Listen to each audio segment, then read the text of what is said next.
계절이 시작되었습니다. 성탄 추리에 불이 밝혀지고 있습니다. 어제 대구 동성로에서도 성탄 추리 점등 행사가 있었습니다. 대구 기독교 총연합회가 약 3억의 예산을 들여서 화려한 성탄 추리를 준비하였습니다. 시장님과 시의회 의장님과 중구청장님과 여러 지도자들이 함께 모여서 성대하게 추리 점등식을 가졌습니다. 수천 명이 모여서 함께 기쁘다 구주 오셨네 찬양을 부르면서 점등하는 순간 온 세상이 환하게 밝아지는 그 모습은 정말 황홀했습니다. 이런 성탄 추리 행사가 반복되면서 성탄절의 본질은 잊어버리고 문화 행사 쪽으로만 기울어지는 그런 우려가 있습니다. 성탄절의 핵심은 예수 그리스도입니다. 그런데 세월이 가면 갈수록 그리스도 없는 크리스마스가 점점점 강해지는 것 같습니다. 크리스마스, 그 뜻은 그리스도 예배라는 뜻입니다. 크라이스트, 메스 두 단어가 합하여져서 크리스마스가 된 것이니까요. 그래서 교회 다니는 우리들만큼이라도 성탄절의 본질이 예수 그리스도임을 기억하기 위하여 이번 12월 한 달 동안 예배를 시작할 때마다 오 주님 우리 주 예수, 오 그리스도 우리 주 예수, 원래는 이 떼제 공동체의 멜로디인데 이 찬양을 우리가 함께 부르기 위하여 주보에 기재하였습니다. 오늘 처음 불렀기 때문에 아마 낯설게 느껴졌을 것입니다. 주일 예배 시간대에는 5번 반복하여 부르고 새벽 시간에는 3번 반복하여 부르면서 항상 예수 그리스도가 이 성탄절의 주인공이심을 기억하며 그리스도에게 기도와 찬양과 경배를 올려드리는 저와 여러분들이 될 수 있기를 기원합니다. 12월을 시작하면서 우리 주 예수 그리스도께서 나눔의 삶을 살라고 말씀하십니다. 주는 자가 받는 자보다 더 복이 있다. 너희는 받는 자가 되려고 하지 말고 나누는 자가 되라고 우리에게 말씀하십니다. 인류 사회의 오래된 숙제들 중에 한 가지가 빈곤의 문제입니다. 빈곤의 종말이라고 하는 책을 쓴 제프리 sak스는 지금 지구상의 약 6분의 1 인구가 하루에 1달러도 벌지 못하는 절대 빈곤의 고통을 겪고 있다라고 말하고 있습니다. 현재 인구가 약 70억이니까 6분의 1 하면은 약 12억 되는 사람들이 하루에 한 끼를 못 먹고 있어요. 제대로 배우지도 못하고 그리고 제대로 치료받지도 못하고 배고픔과 질병과 교육받지 못하는 악순환을 되풀이하고 있습니다. 우리나라도 불과 50년 전만 하더라도 최빈국 중에 하나였습니다. 그러나 지금은 경제적인 측면에서 세계 220여 개 국가 가운데 11번째로 부유한 나라가 되었습니다. 짧은 시간에 이렇게 빠른 속도로 경제 발전을 이룬 나라는 대한민국 외에 없습니다. 이렇게 경제적으로는 부유한 나라가 되었습니다만은 이제는 빈곤에서 벗어나자 사회복지에 대한 요청이 강해지고 있습니다. 내년도 우리나라 국회 예산을 보니까 전체 예산이 약 470조가 되는데 그중에 복지 예산이 162조라고 합니다. 34%, 3분의 1이 넘는 예산이 복지 예산으로 편성되었습니다. 5천년 우리나라 역사 가운데 국가 예산이 복지 예산으로 이렇게 많이 쓰인 예가 없습니다. 점점 복지 예산이 많아지고 있습니다. 그런데 이상한 것은 복지 예산은 많아지고 있는데 부익부 빈익빈 현상은 더 심화되고 있다는 사실입니다. 지난달 통계청이 발표한 자료에 하면은 국민들 간의 소득 격차가 11년 만에 최악이라고 발표하였습니다. 문재인 정부는 어느 정부보다도 모든 국민이 골고루 잘 사는 국민들 소득 격차를 줄여보겠다고 엄청난 노력을 기울이고 있는데 결과는 정반대로 가고 있습니다. 게다가 경제 전망은 여러 측면에서 어둡게 나오고 있어서 나라 살림과 가정 살림에 근심의 먹구름이 깔리고 있습니다. 이러한 소식을 들으면서 많은 사람들의 마음은 점점 나눔보다는 움켜짐 쪽으로 기울어지고 있습니다. 위기의식을 느끼고 불안을 느끼기 때문입니다. 이 문제를 풀어보려고 국가정부에서는 부자들에게 높은 세금을 매기고 강제력을 동원하여 부의 재분배를 해보려고 하지만 한계성이 있습니다. 오히려 부작용이 더 커지고 있습니다. 왜냐하면 많이 가진 사람일수록 소유에 대한 은밀한 욕망이 더 강하기 때문입니다. 100년 전 러시아에서는 이 문제를 풀어보려고 볼셰비키 혁명을 일으켜서 모든 생산수단을 공유화하고 모든 사람은 능력에 따라 일하고 필요에 따라 분배한다, 이런 슬로건 하에 공산주의 사회를 만들었습니다. 이런 공산주의 이념을 반대하는 사람들은 인민의 이름으로 무참하게 제거하였습니다. 토지를 몰수하고 모든 생산수단을 국가의 소유로 만들었습니다. 능력에 따라 일하고 필요에 따라 분배한다 하니 대다수의 가난한 사람들은 열렬하게 환호하였습니다. 그런데 문제는 열심히 일을 안 한다는 사실입니다. 왜냐하면 필요에 따라 분배하지 열심히 일한 대로 분배하는 것이 아니니까요. 그러니까 열심히 일해본들 내게 돌아오는 것은 똑같으니까 의욕이 상실되면서 일하지 않는 현상이 생깁니다. 그리하여 총생산량이 줄어들게 되고 필요는 많아지고 그리 되니 결과적으로는 나라 전체가 가난해지고 깡통을 차야 하는 그런 신세가 되고 말았습니다. 소련을 중심으로 70년 동안 이루어져 온 공산주의 실험은 실패로 끝나고 말았습니다. 가난의 문제는 인간의 지혜, 국가의 법률과 제도만으로는 해결할 수가 없습니다. 그러면 어떻게 해야 풀어갈 수 있겠습니까? 오직 사랑과 믿음으로 하나님 말씀에 순종할 때 빈곤의 문제를 풀어갈 수가 있을 것입니다.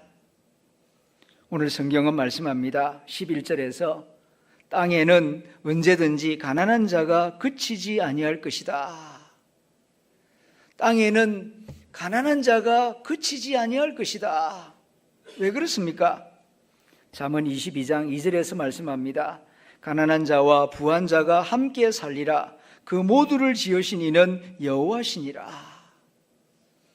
하나님은 전능하신 하나님이십니다. 마음만 먹으면은 가난한 사람들을 다 부자로 만들어줄 수 있습니다. 그런데 하나님은 그렇게 하지 않습니다. 가난한 자와 부한 자가 함께 살도록 하나님이 섭리하십니다. 왜 그렇습니까? 여기에는 함께 나누며 함께 사랑하며 함께 돕고 살라는 하나님의 뜻이 있고 섭리가 있습니다. 하나님은 사랑이십니다. 하나님이 가장 중요하게 생각하는 최고의 가치는 부자가 되는 것도 아니고 가난하게 되는 것도 아닙니다. 하나님이 가장 중요하게 여기는 가치는 사랑입니다. 사랑할 때에 거기에 행복이 있고 거기에 천국이 있습니다. 그러므로 가난한 자도 만드시고 부한 자도 만드셔서 가난한 자와 부한 자가 함께 살며 서로 나누며 살도록, 나눔을 통하여 사랑을 나누고 사랑을 경험하도록 하나님이 섭리하십니다. 여기에 하나님의 뜻이 있다고 성경이 말씀하고 있습니다. 그래서 하나님은 누가 가난한 자들을 긍휼히 여기고 도와주면 그에게 복을 주시겠다고 여러 군데에서 약속하고 있습니다. 잠언 22장 9절입니다. 선한 눈을 가진 자는 복을 받으리니 이는 양식을 가난한 자에게 주민이라. 잠언 28장 27절입니다.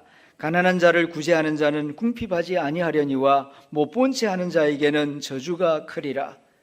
시편 41편 1절입니다. 가난한 자를 보살피는 자에게 복이 있으며 재앙의 날에 여호와께서 그를 건지시리로다 말씀합니다. 우리 주 예수 그리스도는 이 땅에 오셔서 나눔이 무엇인지를 직접 보여주셨습니다. 예수님의 가르침의 상당한 부분은 나눔을 위한 가르침이요, 예수님의 십자가와 성찬식과 그 모든 기적은 나눔의 삶을 가르쳐주는 기적들입니다. 그리고 예수 그리스도의 아버지이신 여호와 하나님께서 오늘 신명기 15장에서 말씀하십니다. 내 땅에 가난한 형제가 보이거든 궁색한 마음, 인색한 마음을 품지 말고 마음을 넉넉하게 가지고 가난한 사람들을 도와주어라. 손을 움켜쥐지 말고 손을 펴라. 우리에게 말씀하고 있습니다. 특별히 7절 말씀을 보면 너희가 가난한 형제를 볼 때 마음을 완악하게 하지 마라 경고하고 있습니다. 가난한 사람을 보면서 마음을 완악하게 한다는 것이 무엇이겠습니까? 간혹 지하철을 지나갈 때나 또 버스 정류장에서 차를 기다릴 때 보면은 구걸하는 사람을 볼 때가 있습니다. 한 푼 주십시오, 한 푼 주십시오. 어떤 사람은 500원을 주기도 하고 1000원을 주기도 하고 가끔 10,000원을 주는 사람도 있습니다. 그런데 대다수 사람들은 못 본 채 하고 지나갑니다. 그까지는 이해가 됩니다. 그런데 거기다 대놓고 판단하는 사람들이 있습니다. 저 사람 사기치고 있다고, 저 사람 사지가 멀쩡한데 뭐 일 안 하고 뭐 얻어먹고 있느냐고, 가난한 사람들에 대하여 게으르다, 놀고 먹으려고 한다, 약삭빠르다, 빌려달라고 해놓고는 안 주더라, 율법을 악용한다, 별의별 이야기를 합니다. 그러면서 안 주는 자기의 행동을 정당화하려고 합니다. 그런 마음 가지지 말라는 것입니다. 안 주면은 그냥 안 주는 것으로 끝내십시오. 가난한 사람들을 향하여 잘 모르면서 이런저런 판단을 하면서 안 주는 나의 행동을 정당화하려고 하지 말라는 것입니다. 이스라엘 백성들에게는 면제년이라고 하는 풍습이 있었습니다. 하나님께서 매 7년이 되면은 가난한 사람들에게 빌려 주었지만은 7년이 지나도 갚지 못하면은 그냥 면제해 주어라. 그런데 약삭빠른 부자들은 계산을 합니다. 첫 번째 연도에 빌려달라고 하면은 아직 6년 동안 돌려받을 기간이 있으니까 잘 빌려줍니다. 그런데 6년째 되는 해에 빌려달라고 하면은 다음 해가 7년째 면제년이니까 이거 빌려줬다가 1년 안에 되돌려 못 받으면은 그냥 탕감해 줘야 합니다. 그러니까 이런저런 핑계를 대면서 도와주지를 않는다는 것입니다. 가진 사람은 1년 동안 기다릴 수 있지만은 없는 사람은 한 달을 기다리기도 힘이 듭니다.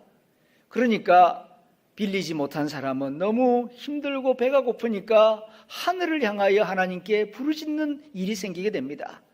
하나님이 그런 부르짖음을 들을 때에 가지고서도 베풀지 않는 자에게 하나님께서 벌을 내리시겠다고 오늘 성경이 말씀합니다.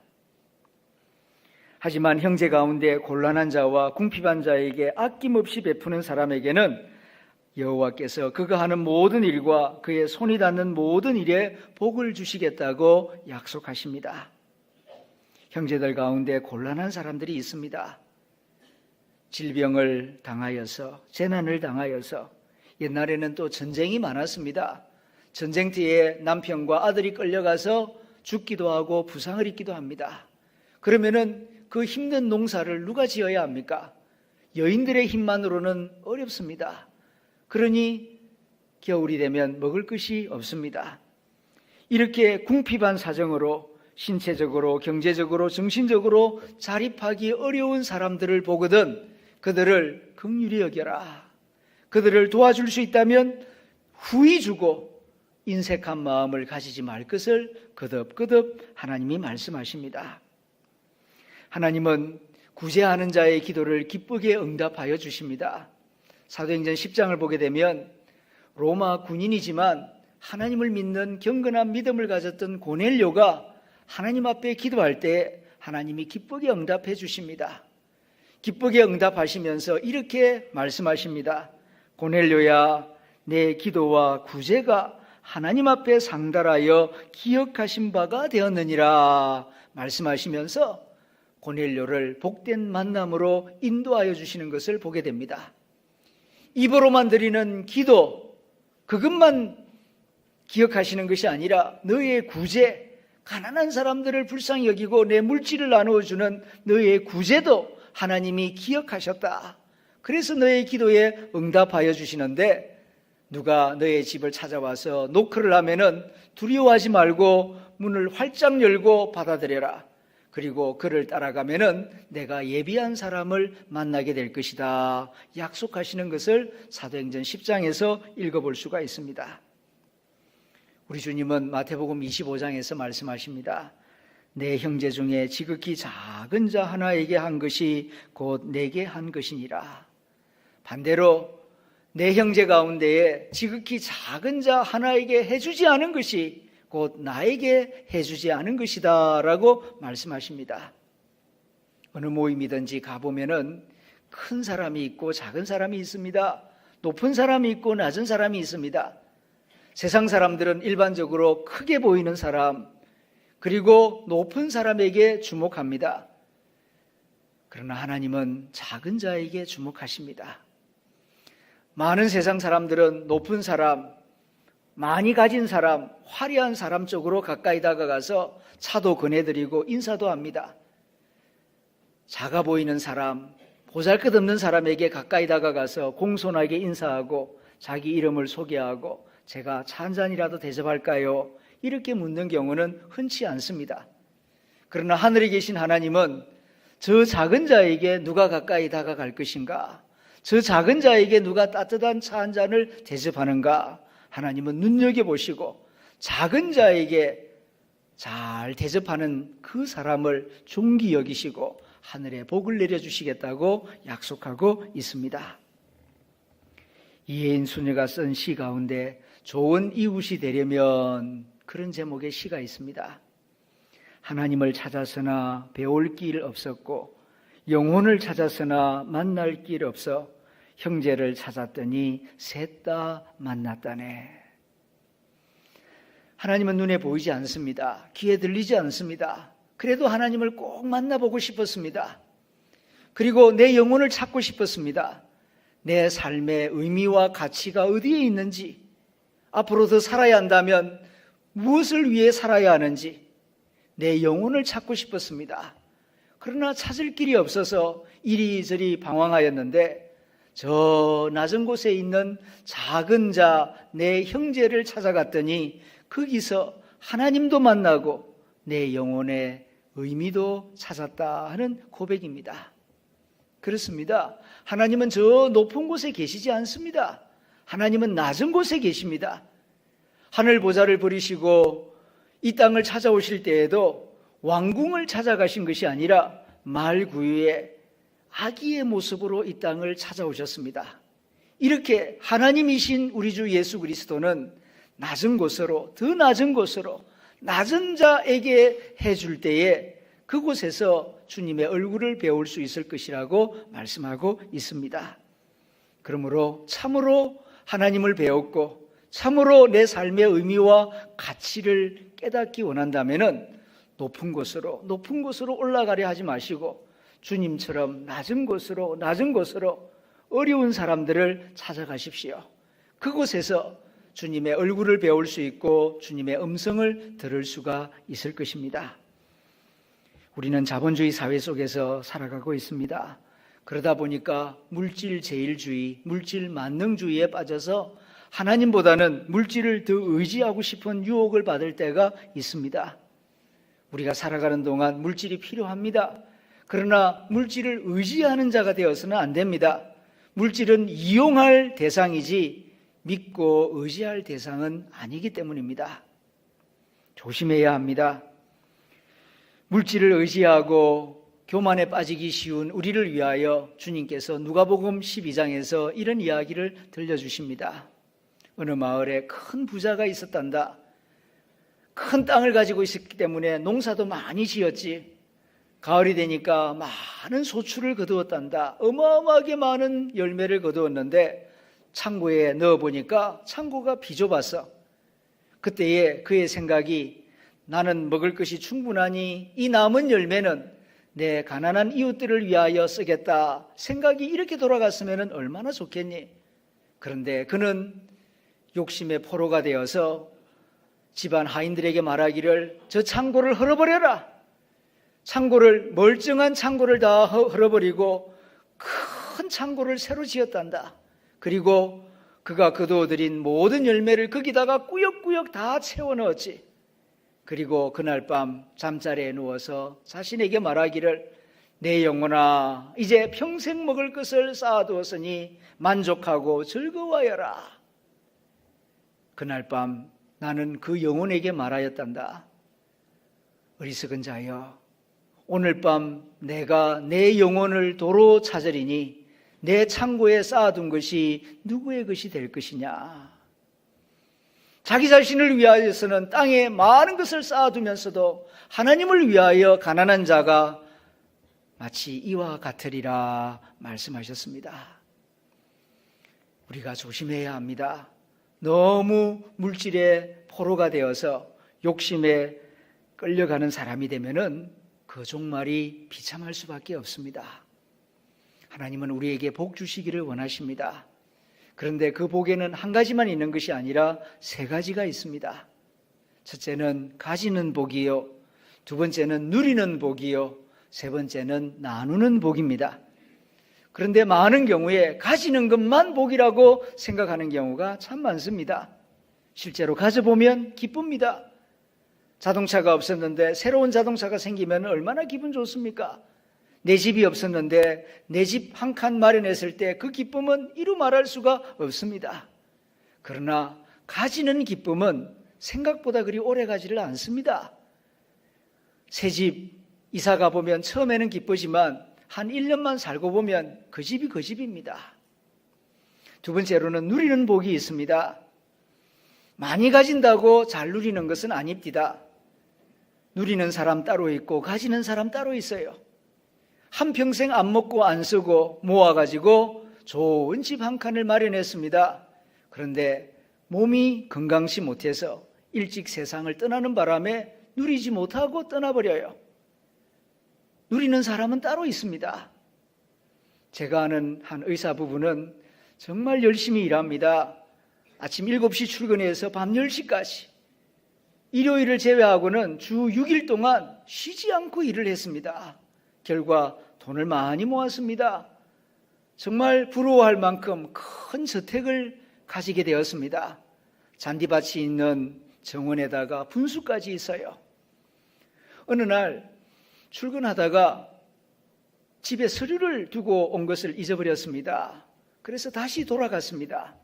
책상에서 서류를 챙겨가지고 마당을 지나오는데 잔디밭에 집에서 일하시는 도우미 아주머니하고 정원 가지치기 하는 아저씨하고 테이블에다가 커피 2잔 놓고 정다히 이야기하는 모습을 보면서 병원으로 차를 몰아왔습니다.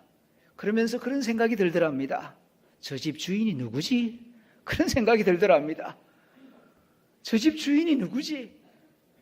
밤새도록 일하는 사람이 따로 있고 누리는 사람이 따로 있고, 여러분 이제는 좀 누릴 수 있는 지혜로운 사람이 되기를 바랍니다.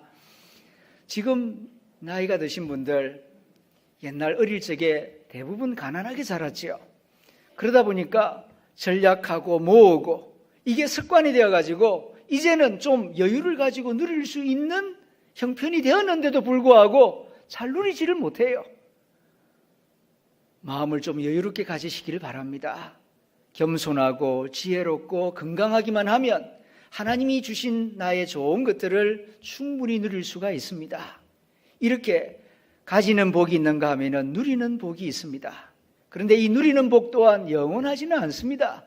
생명이 있는 동안, 건강한 동안만 누릴 수 있는 것이죠. 최대한 누려본들 일반적으로 100년 미만입니다. 그런데 영원한 복이 있어요. 그것은 나누는 복입니다. 다른 사람들에게 나누어 준 것은 하나님이 기억하십니다. 하나님이 돌아가시지 않는 한 나누는 복은 영원히 지속될 것이라고 성경이 말씀합니다. 그래서 우리 주 예수님께서 말씀하십니다.